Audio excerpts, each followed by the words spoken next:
Before we move on to the serious topics, let's talk about your recent visit to a movie theater to watch this movie, which has been trending for weeks now.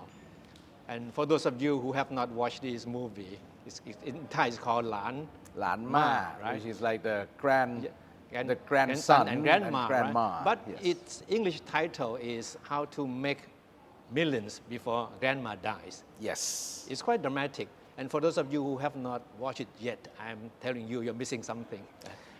And I was told that you were so touched by the movie.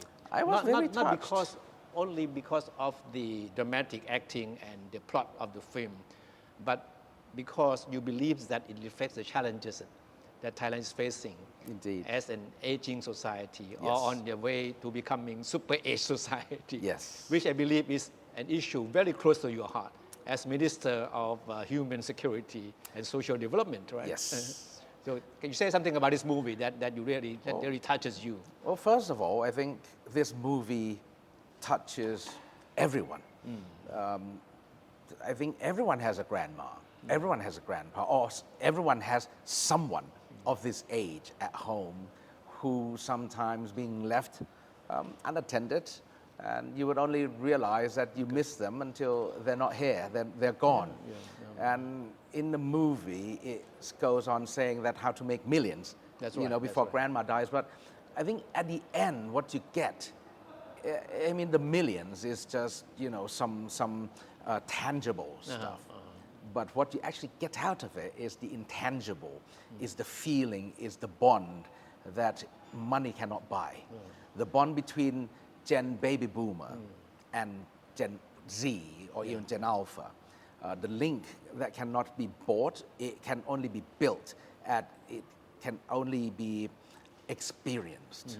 So I think by the end of that movie, I hope people would realize that the most valuable inheritance that the grandson received from his grandma is not the money. It's the warmth. It's the bond. It's the relationship between two generations, and I think it's a fundamental bond, fundamental threat of our society, especially in today's world. That's right. Thai society is built upon these bonds in a intergenerational house where we have the grannies, the mother and father, the sons, and the grandsons. Some households even has 4 generations, in one house. And it's the fundamental of our society. We have the patronage society where the elders will look after the younger ones. It doesn't matter if you're the son or the grandson. I mean, like my dad, look after my children as well. So it's only common in our society. Tradition. And I think there are the pros and the cons about it. But I think it's the basic fundamental building blocks of Thai society. It's our strength. And as time goes by, Thai society, the newer generation, absorbed the traditions of the Western cultures and so many items. And I think we are neglecting the really important, the basic necessities of a family. And I think this movie reminds every single one of us that what our fundamentals are made of. That's right. I know you can talk for hours on this topic because it's one of your major concerns as someone who looks after this important ministry. Right? Indeed. Okay, we leave it to some other time in the future. We talk about this particular issue. So let's come back to the issue of the day. That's politics, right? As we are talking, you know that there is widespread speculation about an impending cabinet reshuffle. Yes. And we have learned from the media that the heads will roll. We don't know whose heads will roll. Fingers crossed. But as far as you're concerned, do you feel secure with your job? Well, despite the fact that the name of the ministry is Social Development and Human Security. You feel secure? Since I took up this position, or even my previous portfolio, one thing I always say to myself, it's not how much time you have left, it's how much work you can do during the time that you serve with the hat still on. I do work like there's no tomorrow. I always work as if I shall be removed from my portfolio at any time. So make every single minute count. And if everyone only worries about oh, where I'm going to be, will I get kicked out or something like that, you will neglect the most important part about your job is to serve the country and to serve the people. So I think I do spend my time and energy in the work that I've been assigned to. If there are going to be some reshufflings, or if the main coalition party, which is Chartthai Party, invited me to talk, of course there will be negotiations. Okay. But once the negotiation is done, forget it. You know, until you are being requested for a meeting, then you start thinking about the reshuffling. But until then, I'm still the minister. I've got a lot of work to do, and let's concentrate on that. And you're happy with your current job? Oh yes, any job is better than no job. No, but it seems to me that you enjoy your previous portfolio than the current one. I am a follower of your Facebook. Yes.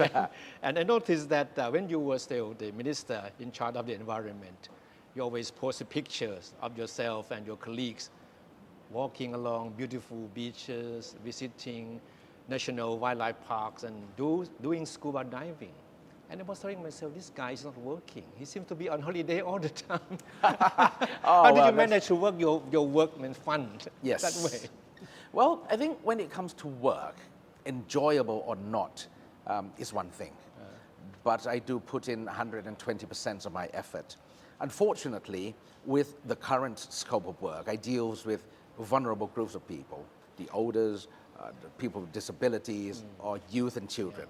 I can't really post too much of those pictures online because there are the personal data protection. I noticed a difference. Yeah. The mood of the picture and what you say on your Facebook post. One needs to tread very carefully when posting something, because I don't want to offend anyone, and there's always two sides to a coin. If I try to convey a certain message, but the photographs or the post being misinterpreted, that can be quite damaging. But make no mistakes, I still work very hard with the issues, children, family institutions, women, gender equality, poverty eradication, people with disabilities, even LGBTQ, and the older people. And there are a lot of work, but it's a totally different scope of work from my previous portfolio. Now, if the Prime Minister, Kun Sethar, asks you, Kun Varawut, do you want to change jobs? Would you give it a consideration? Well, I think... Because in the last interview we had last year, yes, you said you wanted to change Thailand. Yes. And education was the key to it. Yes. And meaning that if you have a choice, you would rather want to be Minister of Education. Is that still your idea? Well, a new issue came up along the way since then. I've been working at the MSDHS for the past 7 to 8 months. The really immediate concern now is the population crisis. Okay. The age society, there's such a small amount of newborn babies is happening in Thailand, less than 500,000. So much that during the past 4 years, our population has shrunk by 500,000 people. And if this trend continues without any corrections or measures, in about 40 or 50 years, our 66 million population will drop down to about 32 million. So it'll be half. Wow. So as a result, one really needs to shift into gears, not just in our ministry, but in all ministries. Some people said, okay, we want to have more babies. It's not just as simple as having a man and a woman stay together and produce babies. We do not have problems about fertility. However, we do have problems with the newer generations. They don't want to have babies. It's a common problem in many, many countries. Right? Exactly. And in order to solve that problem, the urge to have a family and babies, it's not just the Ministry of Social Development and Human Security. You're right. It comes from Ministry of Tourism and Sports, Education, of course, even Ministry of Interior, Transportation, Public Health. So really, at this point in time, every single ministry can change Thailand. You think we still can reverse the trend? Nothing is never too late. Never say never. And also, it's better late than never. So there is always a possibility to turn things around before it's too late. So there are fears of shortage of the workforce as well, right? There will be. And there have been talks about easing the rules and regulations on migrant workers. Is it That something will- that you want to push for? Because it's quite challenging because there would be opposition to this kind of Of course, there idea. will be opposition to this proposal, but the fact of life is that now, each year, we have less than 500,000 people, well, babies born, and we have more and more older people. I mean, I myself, for instance, I'm 51 this year. In 9 years, I'm going to join the Age Society. You'll I'll be part of the problem. I'll be part of the problem. And I was born in 1973. Now, during the year I was born, I've got about over 1 million friends born with me. If you go later to 1974, 1975, or go back to 1972 or 1971, during these 5 years, the birth rate was about 1 million each year. So that means 5 years from, well, about 8 years from now, we're going to have 1 million older people entering into the system every single year for 5 consecutive years. So we're going to have 5 million more older people. While at the same time, we have less and less people joining the workforce age group. Yeah. So that means the working group, the working age, has much more burden to carry the older people.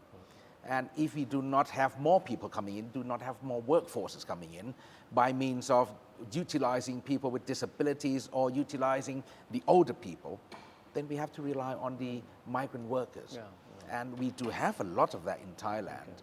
And in about a decade, we cannot escape the fact that we cannot rely solely on Thai workforce. Okay. All right.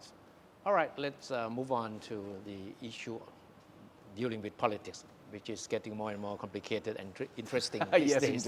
indeed. No, I remember that when you were here the last time, it was shortly before the general elections in Yes. May last year, right? Yes. And I remember you were brimming with confidence that your party would do much better than the previous elections. No, yes. And you even predicted that your party would win at least 25 seats, That's, enough to have you nominated as prime minister. yes. But we all know what the result of the election was like, right? Well, the election's always, it's always a 180 degrees turn. But this time it was a much bigger surprise than people expected, right? I think some other parties got even more surprised. Even though your party, Chartthai Pattana, managed to retain all the house seats in Suphanburi, the Yes. stronghold, but somehow you lost the popular vote, the votes for the Significantly. the party list MP candidates, right? Significantly. Did you see it coming? I did, but not to this magnitude. Like I mentioned just now, that some other parties had even bigger surprise than Chartthai Pattana.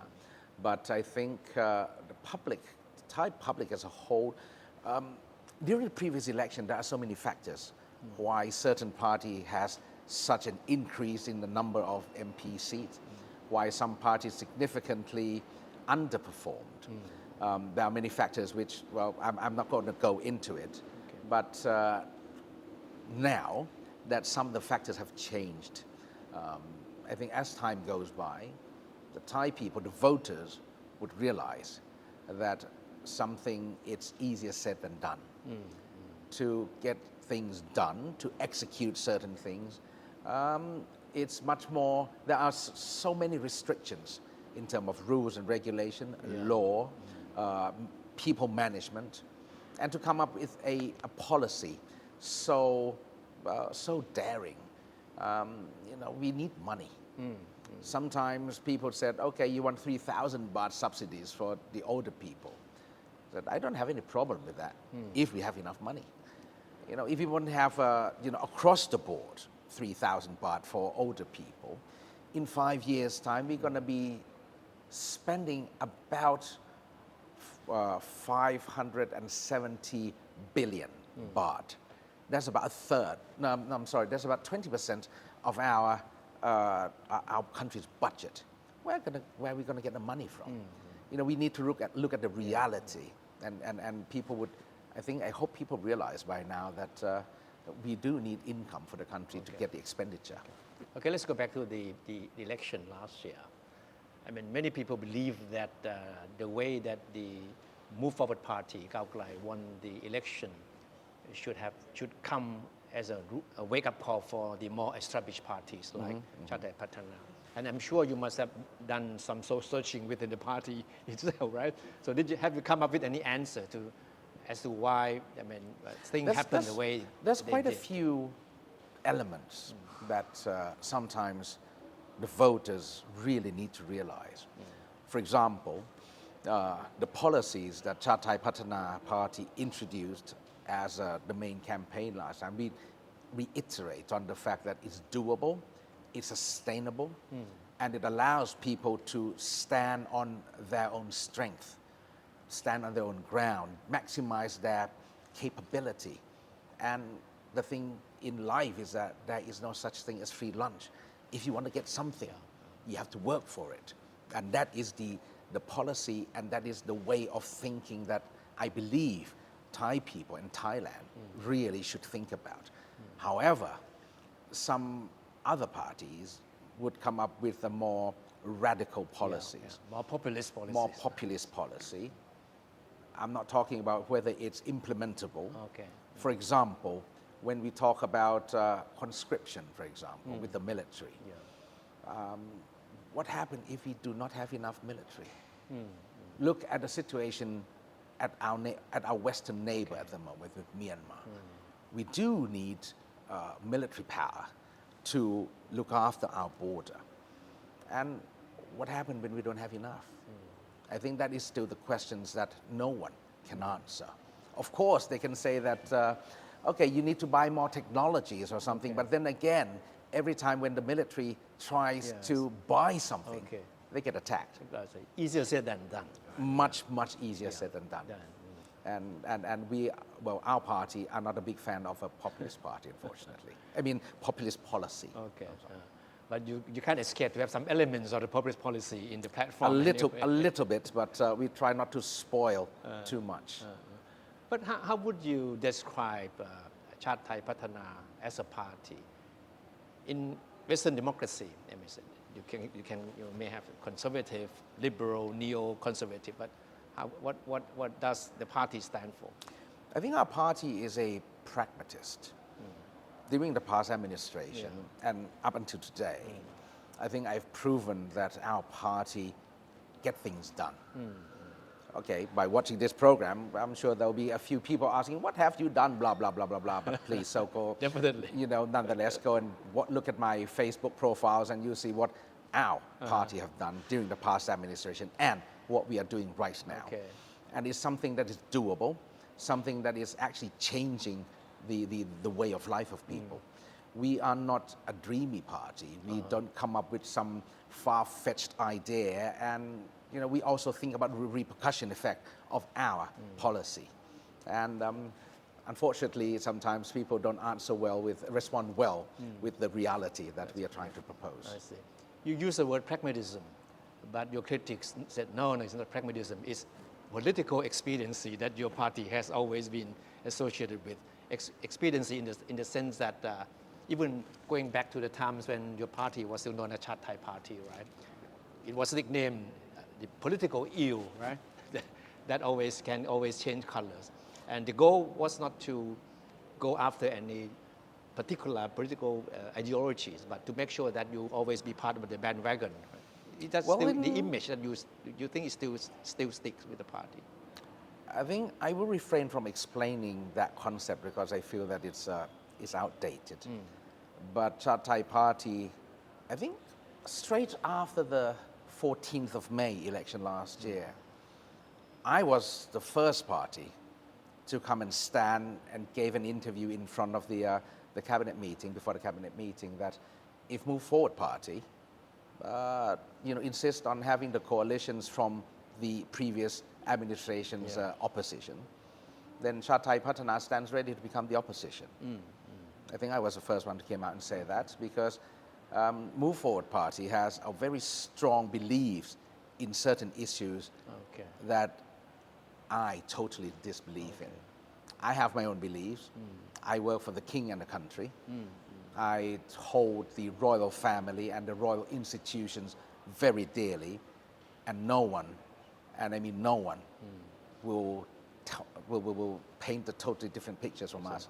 And because of that, I came out and I was the first one to say, I'm not going to join because this is where I stand. And if that is still classified as willing to change the color, then I'm sorry. I have my color. And I've got three colors actually, is red, blue, and white. Okay. Yeah. But you are confident that the party has discarded that image of being always ready to jump on the bandwagon whenever it suits the party's Well, I am interest, right? willing to work with certain parties, and I am willing to stand on the other side if some other beliefs gets into power. And I think I've made that very clear during the formation of this government. Okay. No, in our last interview last year, you described yourself as a link between the older generation of politicians and the younger ones, because you were much younger than today, right? You were, Yes. Yeah, at least 4 years younger. And you said similar thing 8 years ago too, when Yes. you were much younger than this. And so, who are you today as a politician? Well, and unfortunately, I cannot escape the fact that this link is getting older and older as time goes by. You're leaning toward the older generation now, right? But there are excellent examples in our society. Kun Suthishayun, for example, okay. despite his age, he has a very forward thinking. He is very up to date, technology-wise, knowledge-wise. So I think when we talk about bridging, I don't think it's bridging the generations anymore. I think it's more of a bridging the ideas and the conceptual thinking and the attitude of different generations. I'm trying to understand Gen Y. Gen Z will be more difficult for me because I'm Gen X. Yeah. As well as when Gen Y is a wonderful link between Gen X and Gen Z. Because Gen Y to Gen Alpha, that's going to be a big jump, just like between Gen Baby Boomer and Gen Y. So each generation will be a link, one up and one down. And I think at the moment, I'm still the link between generation Baby Boomer and Gen Y. But when we talk about Gen Z, I think I need to use the service of the Gen Y in order to keep on the link moving forward. Am I right to say that your party is still very much dominated by the old guards? Many of them are still Yes. people from your father's generation, right? True. But as a representative of the new generation of politicians, do you think you have problem working with them? Do you feel intimidated by these old school politicians? Not intimidated, but more of pay more respect to the older generations. And well, I have to give them credits because they built the party up with my father. And, who am I to throw them out and, get rid of them or ignore them? So I think it's only fair that, I don't want to get kicked out 20 years from now or 10 years from now when the newer generations of politicians comes in.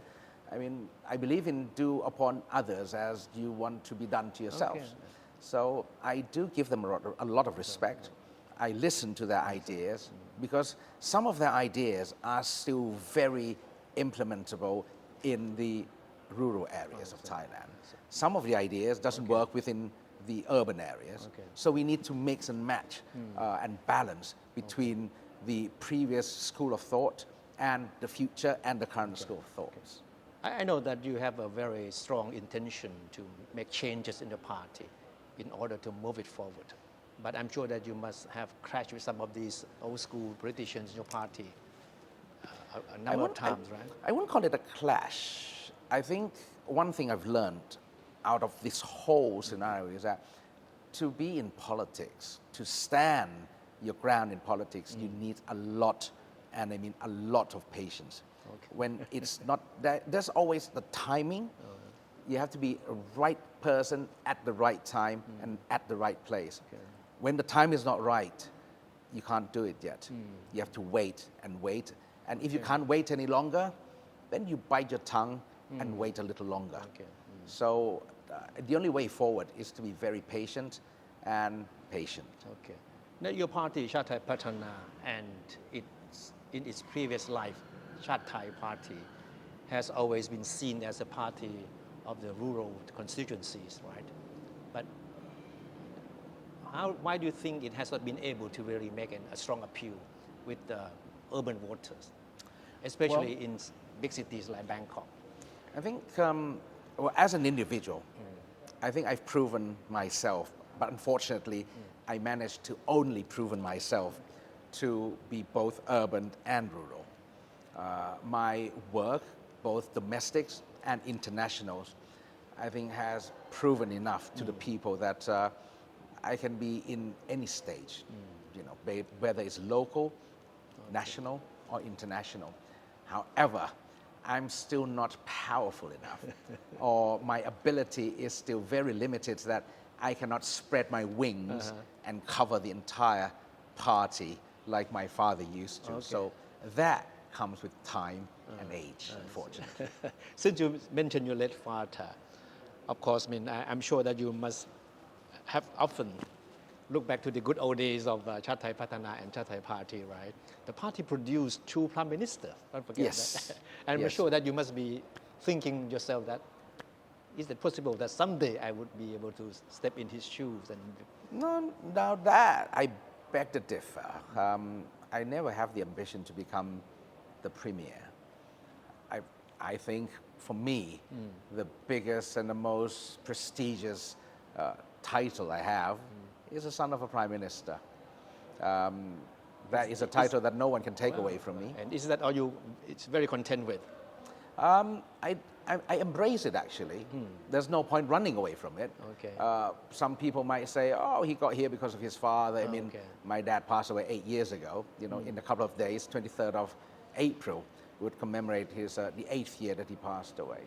So instead of running away from a shadow that my father casted, I mean, being a prime minister of Thailand, you cast the biggest shadow in Thai politics and you cannot run away from it. Okay. So you might as well embrace it and use it to maximize your ability and capacity to work for the people. And like I mentioned earlier, I've got no ambition to become the premier. I have ambition, though, to continue the work of my father in the party, maintain the party, as well as in my hometown in Suphanburi. And that's about it.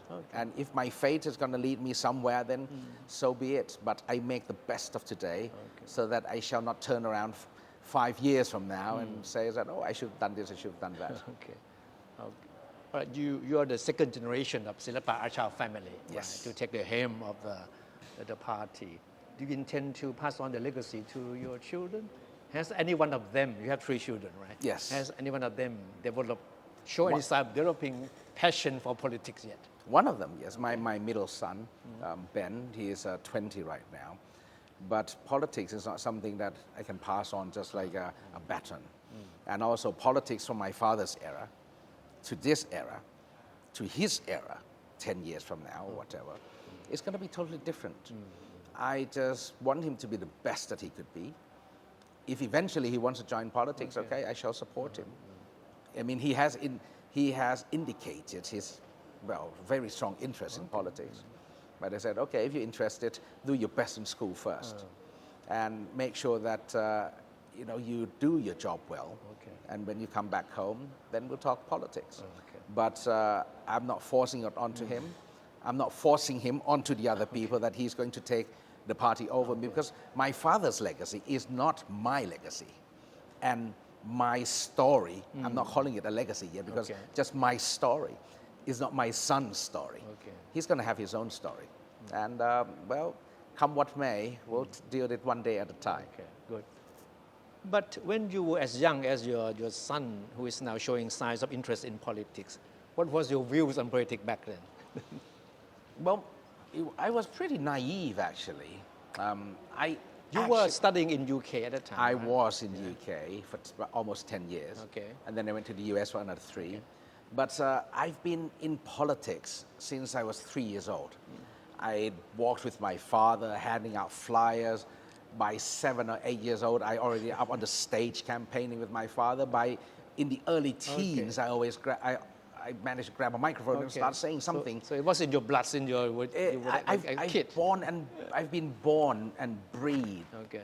politics, you know, breathe in politics, breathe out politics. And back then, when my father was still around, well, it was fun for me because my father was like a humongous Titanic in front of a little tiny rowboat.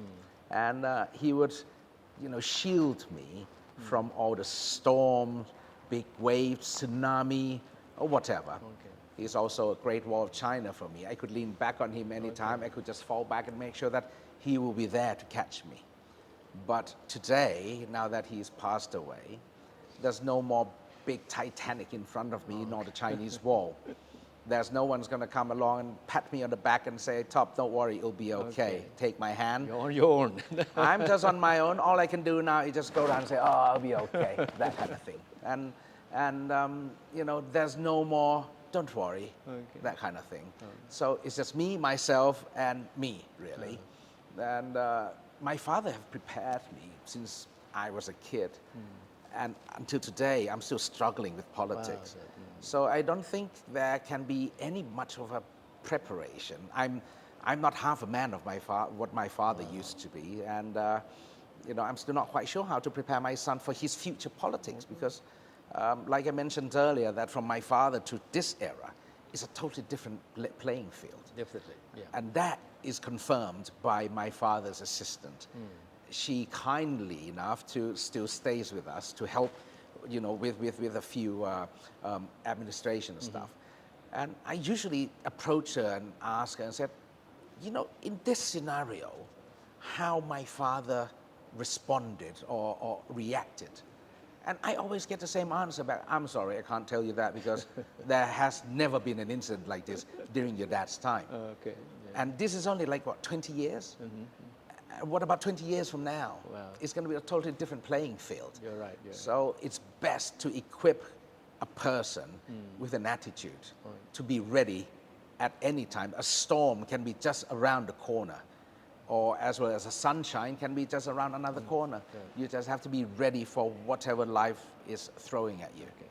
You have been in politics over 20 years now, right? Yes. And have been holding key cabinet members for quite a number of years. If you have to list 3 biggest problems that Thailand is facing this day, what would they be? Well, one, I still stand on what I mentioned before the election is education. That is going back to square one. Number 2 is I think from education, it leads to attitude when you grow up. With the attitude that we have at the moment, Thailand, we are very proud of the fact that because of our kings and royal families, we managed to maintain our sovereignty over the entire history of our country. That has been our pride, that has been our dignity. Unfortunately, it comes at a price. And that price is the fact that Thai people never went through the hardship of being colonized, of being in losing the war or whatever, because we were lucky enough to have our kings and royal families looking after us. And because of that, the word disciplined, the word patience is not really our strong suit in Thailand. And as a result, many dimensions, for example, we have so many laws in Thailand, is very effective, but unfortunately, when it comes to implementation, that's the lack of it. Okay. So that is number 2. And I think number 3 is that looking forward, we really need to change the way we think as well as the way we do things. Because if we don't change the way we think, if we don't change the way we act, it doesn't matter how many governments you change, it doesn't matter how many prime ministers you have, you always end up in exactly the same place, exactly the same problem. And I think those are the few issues. Let's go back to the impact from the last election, right? And many people want to believe that the victory by the Move Forward Party should serve as an indication that the days of the so-called Ban Jai system, the patronage system, are numbered.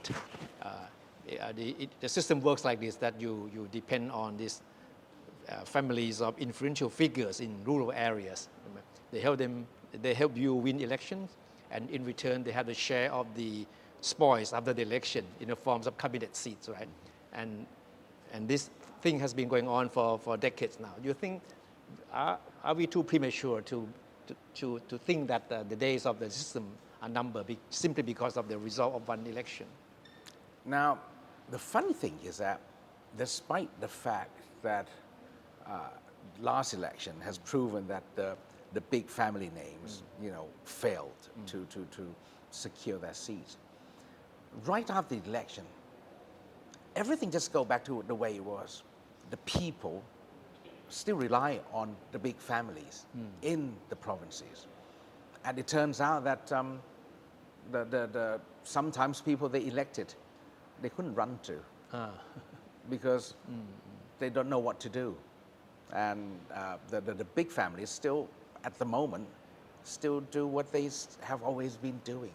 That's what I've seen so far. And I don't know how long it's going to, would it change the structure of the patronage society of Thailand? It is possible, maybe a decade from now. Will Thailand be transformed into every man for himself and there's no more patronage, no more I help you, you help me? Well, there's a pros and cons to it.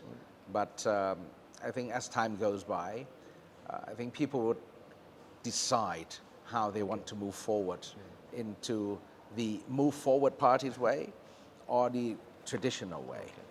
I think it's still a little early to decide whether it's out or not. Okay. Yeah. All right, last questions, and tell me if I'm wrong. I have a feeling that you feel more comfortable talking about Thai politics in English than in Thai. Yes. Why so? Many people say that. Many people say that because I think there must be things in Thai politics that you may not feel very comfortable talking about them in Thai, right? It's just Thai language can be very slippery. You say one thing, and it can be interpreted. It can be interpreted in gazillion number of ways. Okay. But when I say it in English, I can be very specific. And for those who understand what I'm trying to convey, they would think along what I am saying, and it doesn't slip sideways. But in speaking in Thai, the general population, everyone, try to interpret, and it might misinterpret what I'm trying to say. Many of your supporters, jokingly of course, say that next time they expect you to speak English when you are on your campaign trail. Oh, that if that is in no, I can't actually. I don't know if that go against the regulation of the election commission because. Why you cannot campaign in other language than Thai? Or what? Well, who are you campaigning to? You see, because if you're campaigning to a foreigner, now that's illegal because they cannot vote for you. And if I'm going to campaign to Thai people, then I'm going to look pretty silly standing on the stage, campaigning, vote for me. But it's going to look quite ridiculous. But I do agree, quite a few people have mentioned to me that I'm very comfortable saying, a political interview in English rather than in Thai, because like I said, I can be quite expressive and quite definite in what I'm saying. All right, so thank you very much, and I can assure you that you didn't say anything that would land you in trouble in this interview. Fingers crossed. Fingers crossed. Thank you very much. Thank you. ขอบคุณมาก Thank you. ขอบคุณครับ